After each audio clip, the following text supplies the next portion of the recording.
Freelancing sites के ऊपर fake clients या फिर फेक जॉब पोस्टिंग्स को कैसे डिटेक्ट किया जाए।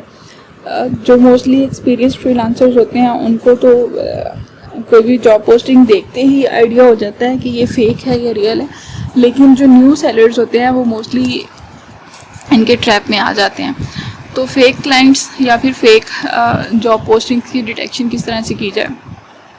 उसके बारे में मैं आपको गाइड कर रही हूँ।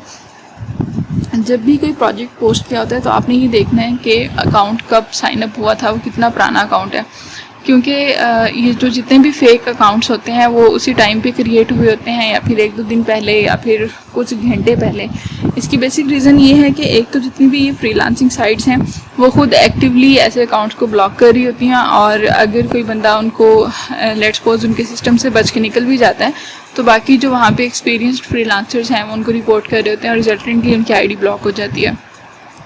या फिर इस तरह से आपने ये देखना है कि उनके ऊपर कोई रिव्यूज़ नहीं है उसके अकाउंट के ऊपर, उसका पेमेंट मेथड वेरीफाइड नहीं है, उसकी प्रोजेक्ट स्टेटमेंट उसने कोई बहुत अच्छी तरीके से नहीं लिखी है, बस रफ से कुछ भी डाटा उठा के डाल दिया है अपने डिस्क्रिप्शन में,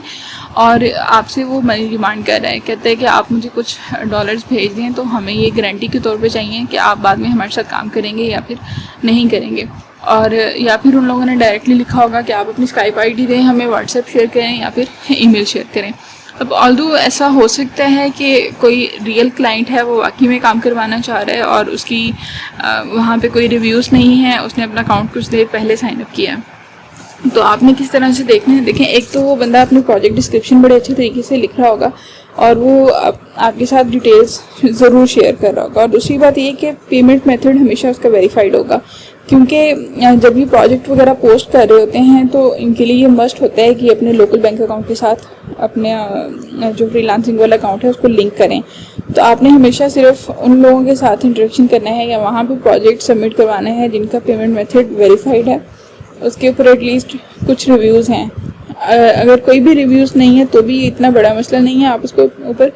प्रोजेक्ट वगैरह अपना ज़रूर सबमिट करवा सकते हैं। लेकिन अगर सेम डे पे बना हुआ है या उसकी प्रोजेक्ट स्टेटमेंट बहुत रफ है या फिर उसका इंटरेक्शन का लेवल सही नहीं है, उसने अपनी डिस्क्रिप्शन प्रॉपरली नहीं लिखी हुई, तो फिर आपने उसको अवॉइड करना है। और कभी भी आपने अपना व्हाट्सएप, ईमेल या फिर स्काइप आईडी है कोई भी इस तरह की इंफॉर्मेशन जिससे वो आपको पर्सनली कांटेक्ट कर सके फ्रीलांसिंग साइट्स के बाहर, तो आपने वो शेयर नहीं करना। अगर आप शेयर करेंगे तो फिर अल्टीमेटली आप खुद ही रिपोर्ट हो जाएंगे, और अगर आप 2 या 3 दफ़ा इनकी वायोलेशन करते हैं टर्म्स ऑफ सर्विसेज की तो आपका अकाउंट अल्टीमेटली बैन हो जाता है। और अपवर्क पे तो स्पेसिफिकली आप बाद में कोई अकाउंट भी नहीं बना सकते, और फाइवर ने भी आजकल इसी तरह से कर दिया, क्योंकि फाइवर पे बहुत ज़्यादा लोग ऐसे थे जो कि 8-10 अकाउंट्स बना के एक बंदा वहाँ पे काम कर रहा था, तो उन्होंने आईडी कार्ड के थ्रू जाके उसकी वेरिफिकेशन करना स्टार्ट कर दिया कि आप एक ही अकाउंट बना सकते हैं। तो इसलिए आपने हमेशा ये कोशिश करनी है कि आप उनकी टर्म्स ऑफ सर्विसेज को वायलेट ना करें, ताकि आपकी जो अकाउंट है वो बाद में सेफ़ और सिक्योर रह सके। साइनिंग ऑफ का बिंदा था।